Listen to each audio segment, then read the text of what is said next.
Mesdames, Messieurs, j'ai le plaisir de vous présenter ce soir le projet télétravail, le défi de l'introduction du projet télétravail au sein de l'État du Valais.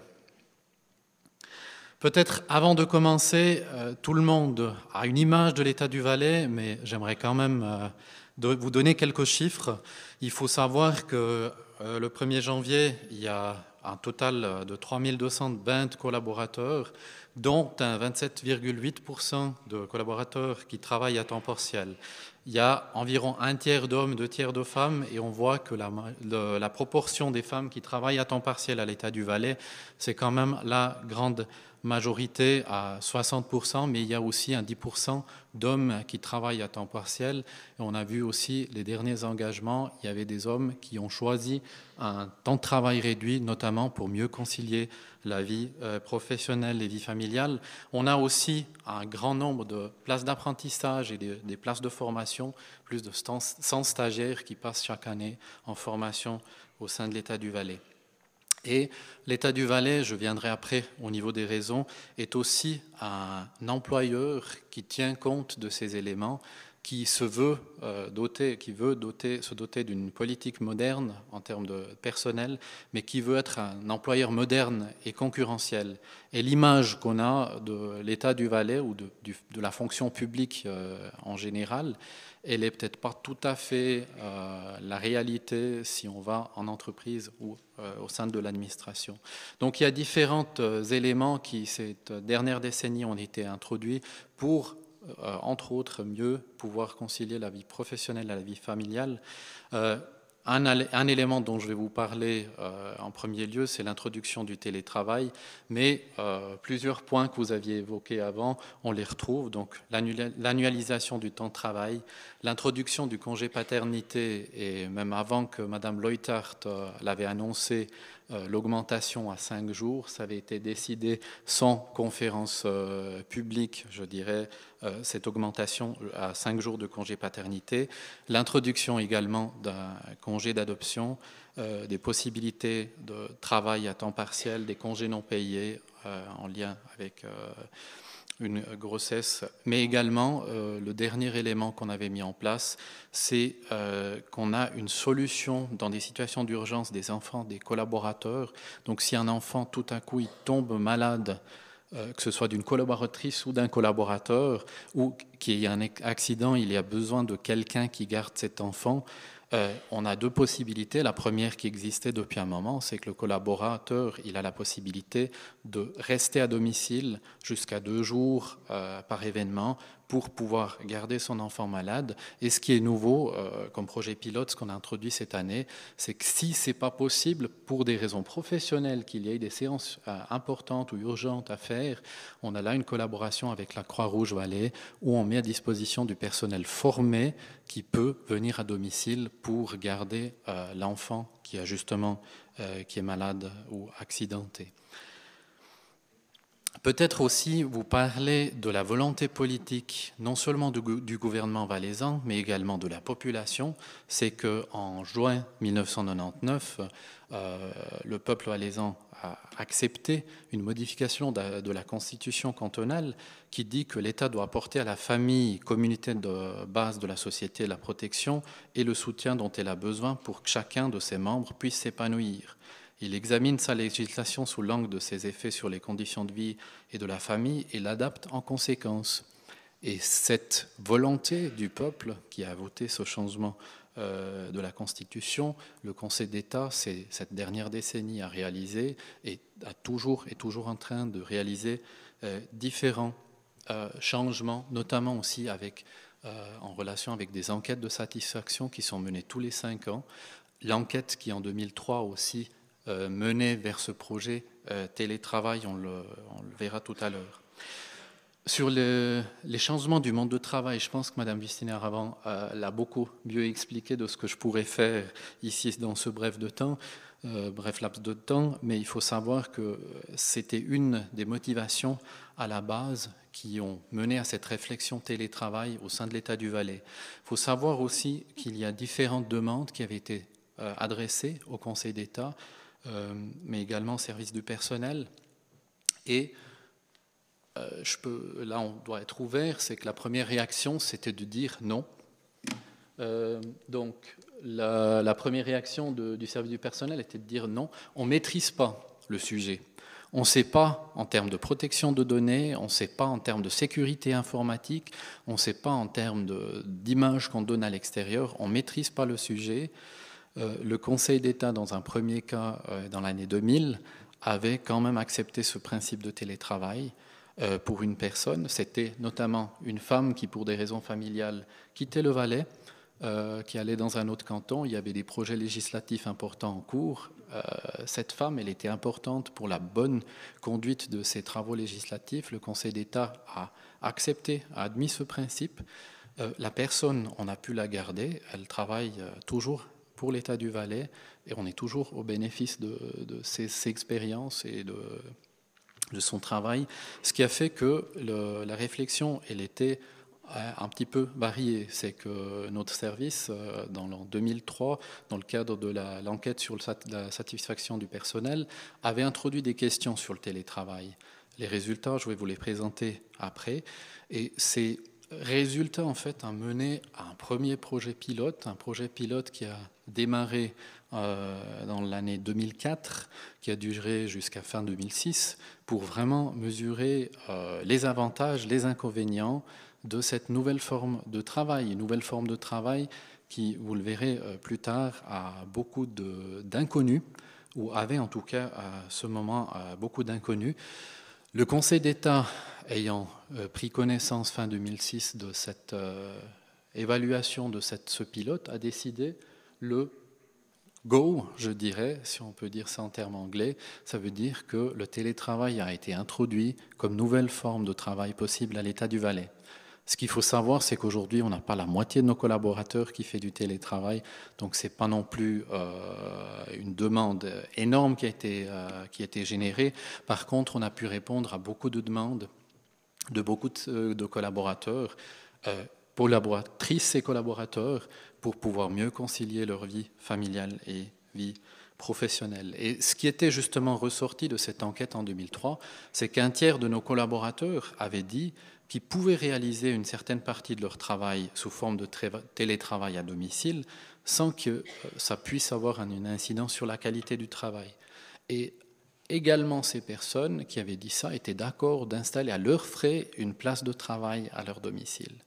Donc c'était une des légitimations qui a aussi motivé le Conseil d'État d'agir et de lancer ce projet pilote. Peut-être quand on parle de télétravail, il est quand même important de préciser que le télétravail, souvent on entend parler de travail à domicile égale télétravail, mais ce n'est pas tout à fait vrai. C'est que le travail à domicile, c'est du travail qui se fait exclusivement à domicile. Notamment, par exemple, dans les milieux horlogers, il y a certains assemblages qui se fait à travail. C'est des personnes qui travaillent à leur domicile, mais qui ne se rendent pas à une place de travail et qui n'ont peu ou très peu, je dirais, de contact social avec d'autres personnes qui font le même travail. Le télétravail est donc un pas vers l'entreprise virtuelle, c'est le télétravail. La définition, c'est qu'on fait le travail qu'on pourrait faire au bureau de manière délocalisée, et ça peut être soit un télétravail à domicile, ça peut être un télétravail chez le client ou chez le fournisseur. Ça, on voit beaucoup au niveau des consultants informatiques. Il y a du télétravail en route, donc du télétravail mobile qui se fait de plus en plus dans le train, où un collaborateur il peut répondre aux mails, accéder aux fichiers et continuer son travail. Et il y a le télétravail dans des centres de télétravail délocalisés. Donc ça irait vers une entreprise délocalisée. Pour l'instant, la solution standard qu'a retenue l'État du Valais, c'est le télétravail à domicile. Maintenant, quand on dit télétravail, on a donc je fais du travail à mon domicile que je pourrais faire au bureau. Quels sont déjà les aspects, les réflexions qui ont été menées lors de cette introduction? Je dirais les éléments les plus simples. Et là, il y a le chef du service informatique qui est là ce soir, qui va peut-être pas être entièrement d'accord, mais c'est l'aspect technique. Donc c'est purement la liaison entre le collaborateur et le réseau de l'entreprise, en l'occurrence le réseau de l'État du Valais, avec toutes des contraintes, je dirais, de sécurité, bien entendu, mais ça c'est la partie que même beaucoup de PME connaissent déjà aujourd'hui. Il y a déjà la possibilité d'accès depuis la maison sur les fichiers, sur les emails à domicile. Surtout, je dirais, au niveau d'une entreprise publique comme l'État du Valais, qui est quand même, je dirais, une entreprise aussi modèle. Il y a beaucoup de gens qui regardent ce qu'on fait, et puis il y a beaucoup d'éléments aussi de droit public qu'on doit respecter. Il y a différents aspects juridiques à ne pas oublier. Qu'est-ce qui se passe si tout à coup un télétravailleur à son domicile, il se brûle les mains parce que quand il était à la cuisine pour prendre le café, ce qu'il a tout à fait le droit, il se brûle. Est-ce que c'est un accident professionnel ou non professionnel? Ça a une incidence après sur la prime des accidents. Il y a d'autres aspects juridiques, protection de données. Le collaborateur qui à son domicile a accès sur le fichier des impôts, qui peut aller vérifier combien son voisin il a déclaré à la déclaration d'impôt, puis peut-être, voilà, c'est des aspects qu'il faut régler en termes de sécurité de données, plus au niveau juridique, je dirais. Il y a des aspects sociaux. Tout à coup, votre voisin, vous savez, qui est un fonctionnaire, qui travaille à l'État du Valais, vous le voyez à son domicile. Le matin, il accompagne son petit enfant au jardin d'enfants. Vous le croisez, puis tout à coup, la semaine suivante, le même jour, la même chose. Vous lui posez la question s'il a baissé son temps de travail. Il dit non, je travaille, je fais du télétravail. Alors là, en termes d'image, ben voilà, je paye ce collaborateur il est payé par mes impôts. Et il est payé pour être à la maison, pour accompagner son enfant au jardin d'enfants. Vous rigolez. Mais c'est ce genre de questions que le Conseil d'État s'est posé. Comment est-ce qu'on peut aborder ces éléments? Les aspects sociaux également, si on fait du télétravail exclusif, la personne qui n'est plus dans les bureaux. Vous aviez avant dit, Madame Bustinet, le souci quand on travaille à temps partiel, on n'a plus tout à coup toutes les informations. Tout à coup, on est privé de certains échanges de manière informelle qui se font entre deux portes de bureau, ou bien juste en passant, voilà, il y a eu ci ou ça, qu'on ne fait peut-être pas si la personne n'est physiquement pas présente. C'est des éléments qu'il faut tenir compte. Il y a des aspects, je dirais également organisationnels, la manière de travailler pour un supérieur. S'il est habitué que s'il a besoin du collaborateur, il va dans son bureau, puis le collaborateur, il est là, il peut lui répondre. Si tout à coup, le collaborateur, il fait du télétravail, il travaille, mais il est peut-être plus sous la main. Et au niveau de l'organisation de son horaire, c'est justement le moment qu'il accompagne peut-être son enfant à l'école, ce qu'il a tout à fait la possibilité, parce que ça doit être une forme flexible de travail. Donc il faut tenir compte de ces aspects, également des aspects personnels. Un collaborateur qui déjà a des problèmes de motivation ou d'auto-organisation qui nécessitent un suivi plus marqué du supérieur, qui a des problèmes déjà au bureau en termes d'organisation, il faut toujours le pousser. Il faut se poser la question si le collaborateur il dispose des capacités, je dirais personnelles, pas des capacités, mais je cherche le mot. Des aspects de la personnalité pour pouvoir faire voilà, du télétravail. Donc il faut vraiment voir tous ces éléments ensemble. Comment nous, on a réalisé ce projet? Ce projet a pu être réalisé parce qu'on avait le soutien de partenaires. On avait un comité de pilotage qui dirigeait ça sur le plan de l'État. On avait des partenaires externes. L'Université technique de Munich, qui avait une entreprise de consultants qui s'appelait BPO SA. Eux, ils faisaient ils consultaient beaucoup d'entreprises en Allemagne pour l'introduction du télétravail. Eux, ils avaient un partenaire avec la Haute École à distance à Brigue. Et c'est grâce à leurs expériences, ils ont réalisé 3000 places de télétravail chez BMW. Ils ont réalisé des centaines et des milliers de places de télétravail dans des administrations publiques de l'Allemagne. Avec leur expérience, avec leur démarche méthodologique, mais également avec leurs expériences qui allaient bien en termes de possibilités de télétravail. Et là où il y avait des soucis, on a pu réaliser très rapidement, avec, je dirais, un engagement modéré au niveau des ressources, ce projet. Et la présentation, je suppose que vous l'auriez à disposition. Donc, il y a deux aspects. Donc, si vous pensez à un tel projet d'introduction du télétravail, même dans votre petite PME, les aspects dont j'ai parlé, les aspects juridiques, les aspects personnels, organisationnels, essayez de penser à ces différents aspects. Et au niveau de comment vous l'introduisez, vous avez là, en fait, la manière, comment vous pourriez procéder à cette introduction. C'est qu'il y a différents modules, l'analyse, la définition de la stratégie, le développement après du concept, mais également l'analyse des champs d'activité. La téléphoniste qui fait en même temps l'accueil à votre entreprise, qui accueille les personnes qui viennent chez vous, qui les mène chez les personnes avec lesquelles ils ont un rendez-vous, typiquement, elle ne pourra certainement pas faire du télétravail parce que ce n'est pas possible pour elle en termes de nécessité de présence physique. La même chose pour quelqu'un qui a besoin d'ordinateurs très puissants et de connexion à large bande au niveau de banques de données, qui travaillent sur des systèmes d'information territoriales, par exemple. Ça, c'est typiquement quelque chose où il y a des contraintes techniques où le télétravail n'irait pas. Donc il faut vraiment analyser quel type de fonction peut travailler sous forme de télétravail. Il y a également le module formation et qualification. Donc ces gens, il faut les former, il faut leur donner aussi, au niveau de la loi sur le travail, on est obligé, en ce qui est ergonomie, en ce qui est disposition de la place de travail, tout à coup, la place de travail, c'est plus la place de travail dans votre bureau, où vous avez la main mise sur les différents éléments, mais la place de travail, elle est délocalisée chez le collaborateur. Est-ce que là, il tient compte des éléments d'ergonomie? Est-ce que là, en termes d'outils, de bureau, de chaises de bureau, est-ce que ça lui permet de travailler sans qu'il ait après des ennuis de santé? Donc ça, là, il y a aussi un devoir d'information du collaborateur pour le sensibiliser à ces différents éléments. Et après, il y a au niveau des RH, le soutien en termes de gestion de personnel, en termes d'organisation.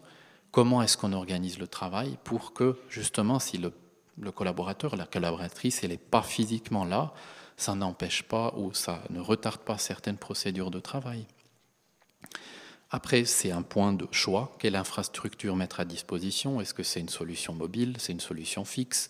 Quel type de raccordement je veux faire? Par quelle passerelle de sécurité je veux faire accéder mes collaborateurs depuis l'extérieur? Et le point 7, qu'on n'a pas réalisé pour l'instant à l'État du Valais, c'est le point qui peut permettre à des collaborateurs, plusieurs collaborateurs d'un service qui font du télétravail, de réduire l'espace bureau à disposition.